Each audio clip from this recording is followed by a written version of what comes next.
আমরা দোয়া করি অনেক বিপদে পড়লে, হায় রে এমন দোয়া করি আল্লাহ তাআলার কাছে, কানাকানি করতে করতে বলি যে আল্লাহ এত দোয়া করলাম, কই দেখি তো ভালো তো হলো না। আল্লাহ তাআলার কাছে দোয়া করলে কোনো দোয়া বৃথা যায় না, যেটা চাইছি সেটা আল্লাহ দেবেন, না হলে অন্য একটা বিপদ ঠেকাবেন। 3 নম্বরে না হলে সব আল্লাহর কাছে জবায়েত রেখে আখেরাতে বস্তা খুলে দান করবেন। আর তখন বলবো যে আল্লাহ, দুনিয়াতে চেয়েছিলাম এই জিনিসটার সমাধান, সেটা হয় নাই, আপনি দেন নাই, এত দোয়া করেছিলাম, আর সেটা না দিয়ে আপনি আমাকে আখেরাতে দেওয়ার জন্য ধরে রাখছেন। সুবহানাল্লাহ। কাজেই দোয়া করতে কেউ যেন কখনো ত্রুটি না করে। এই যে দোয়া করে কেউ, কিন্তু বেশি আমলটা আমার নাই, আর তারটা বেশি উপরে উঠে না।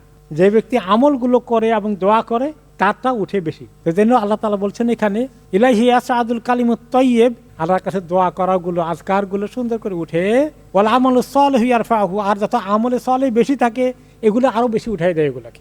আর কারো আমল কেমন নাই, তেমন বেশি নাই, নামাজ কালামের অনেক ত্রুটি আছে, পর্দা পুশিদার ত্রুটি আছে, হালাল হারামের ত্রুটি আছে, কিন্তু একটু জিকিরটা করে ঠিক মতো, এটা গতি খুব মন্থর, এটা খুব বেশি উঠতে পারে না।